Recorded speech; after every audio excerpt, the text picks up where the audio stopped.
Now at 6, the city of Joplin weighs tax considerations for a major land development project. Plus, family and friends in Neosho pay their final respects to a young missionary couple slain in Haiti.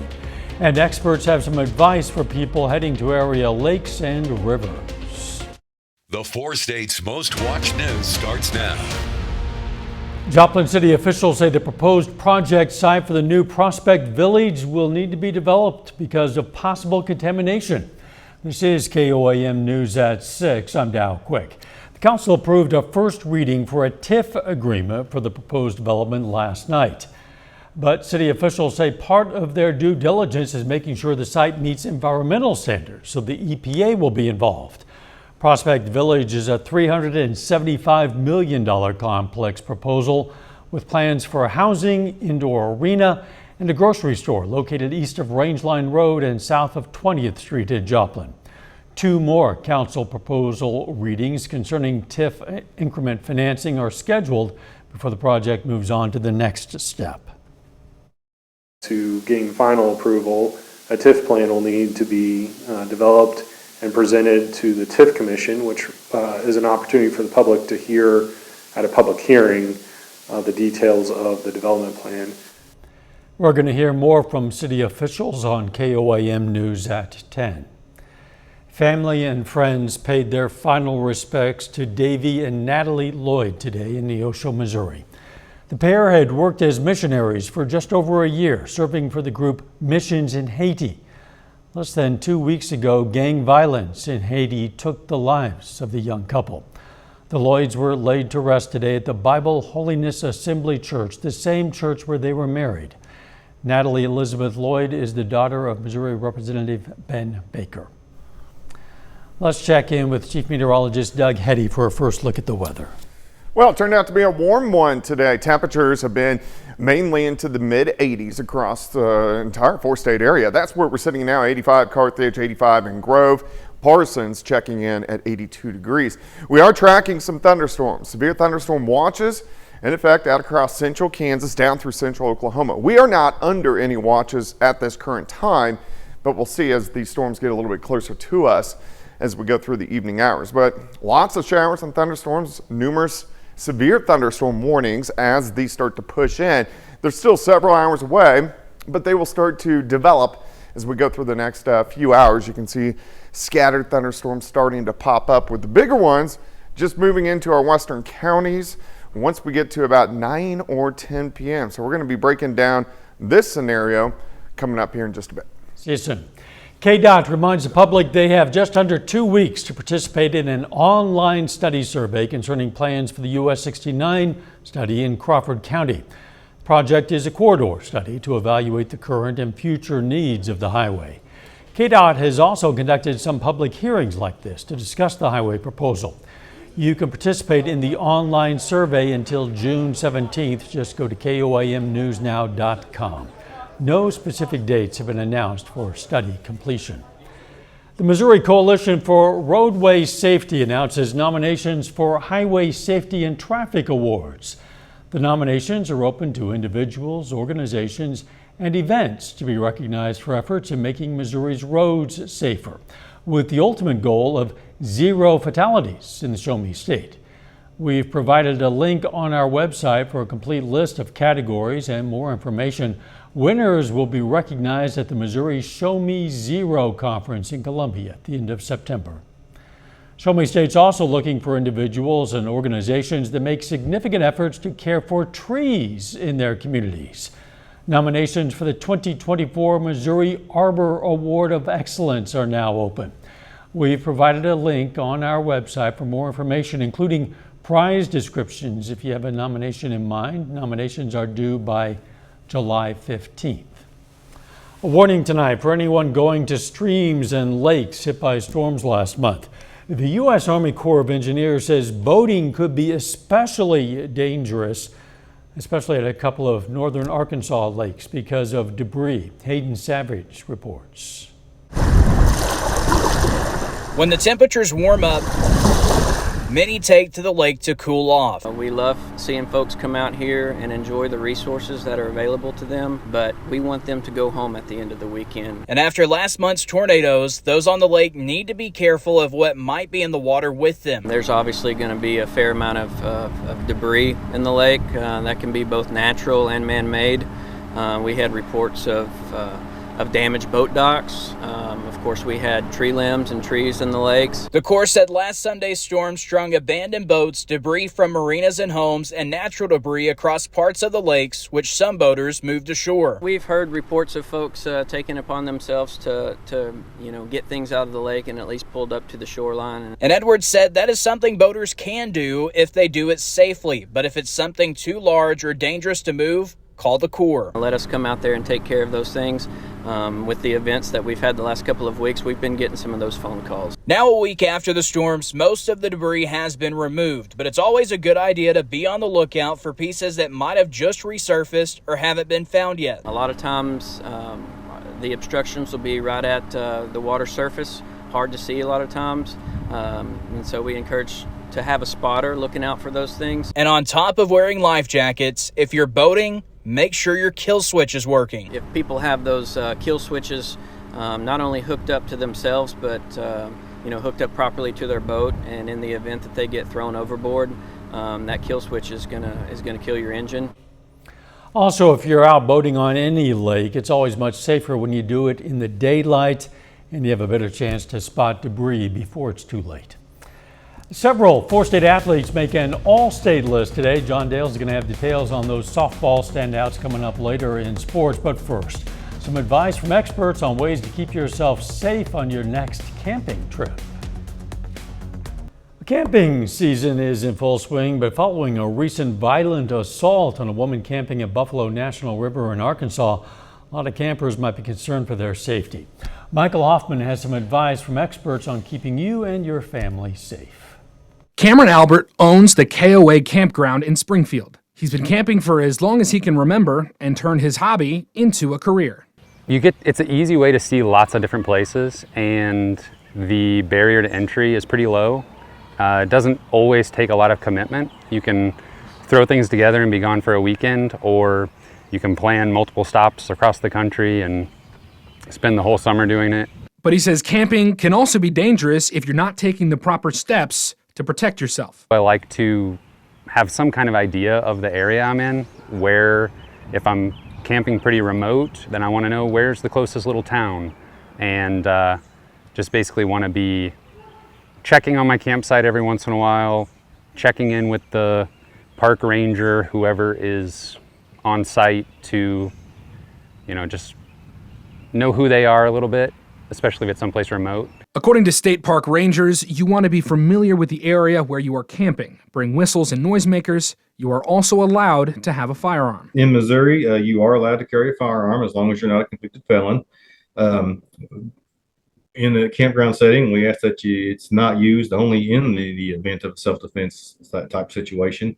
And hunting is not prohibited. However, having it with you is legal. When it comes to black bears, they're more scared of you than you are of them. So make yourself look big and make a lot of noise. If you can afford one, have a sat phone, and most importantly, do not go alone. We never recommend you going alone. We always, recommend that there's at least one other person with you, or even a group if possible. Just so if something does happen, there's always the other person that can, call for help. Another simple rule for staying safe during your camping trip: try to keep a safe distance from park wildlife. A little bit later, OU takes on Florida in the Women's College World Series. John's going to have highlights coming up in sports. Plus, we have more thunderstorms rolling in tonight. We're going to look at that coming up.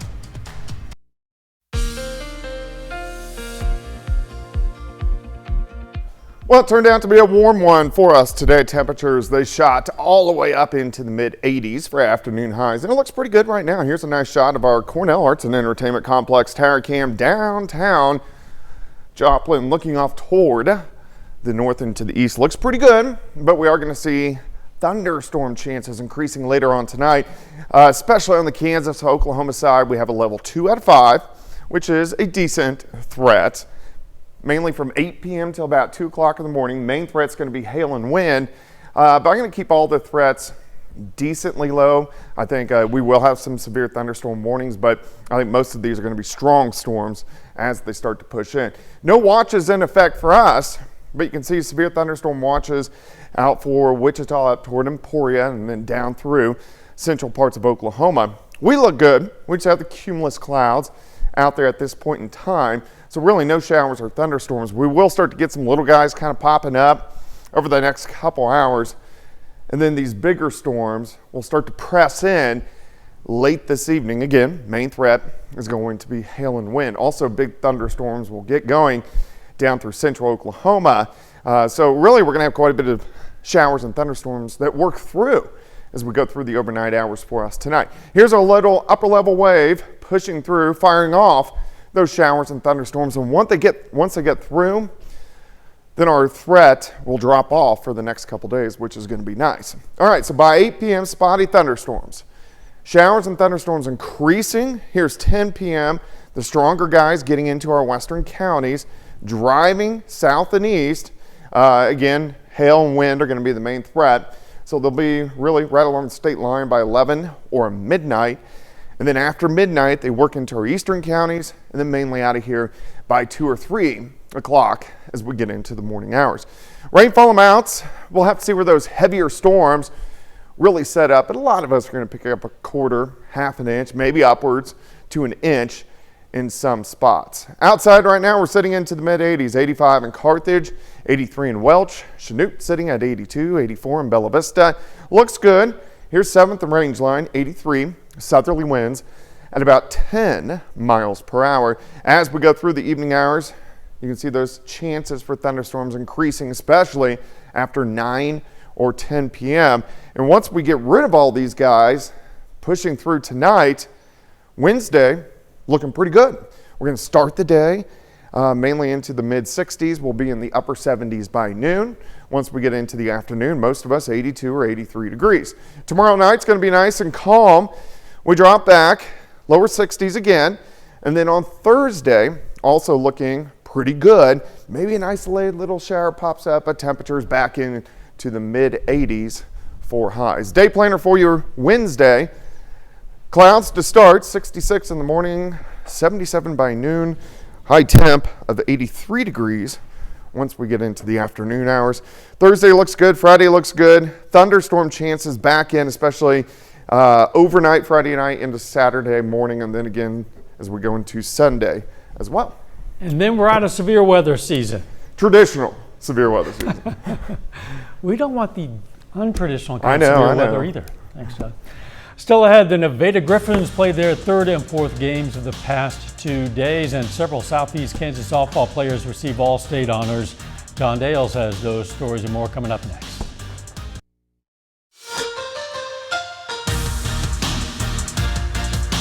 The Kansas Softball Coaches Association releases its 2024 All-State selections today, and several athletes from the 4 states make the list. Starting in Class 3A, the All-State team's loaded with players from Frontenac and Columbus. Avery Johnson is the unanimous selection to the first team as a pitcher, as is her teammate Abby Beeman. Annie Lee from Frontenac also first-team infielder, as is Gracie Major from Columbus. Her teammate Katie Simpson, a unanimous first-team outfielder. Maddie Call and Tenley Sullivan from Frontenac are both on the second team. And Haley Ediger from Columbus receives honorable mention All-State honors. In Class 4A, 3 local players receive All-State honors. Abby Gorman from Fort Scott is on the first team All-State as an outfielder. Labette County teammates Riley Bebb and Caton O'Brien are on the 4A second team. Then in Class 5A, Callie Terry from Pittsburgh receives second team All-State honors as an outfielder. Late last night, the Central Ozark Conference releases its 2024 baseball all-league selections. Webb City has both the player and coach of the year. Webb City senior and future Missouri Southern Lion Drew Vonderhaar is the COC player of the year. 3 of his Cardinal teammates joined him on the first team all-conference. Pitcher Luke Beverlin, infielder Sean Hunt, outfielder Andrew Young. Brody Pant from Carl Junction makes the first team all-COC as a utility player. And Webb City head coach Andrew Donig is the co-coach of the year, sharing the award with Kirk Harriman from Branson. Second team All-COC features 5 local players from 4 different schools. Carthage pitcher Landon Bland, Webb City pitcher Landon Fletcher, Joplin pitcher Brecken Green, then Neosho's Canton Smith makes it as a catcher, as does Mason Williams from Webb City.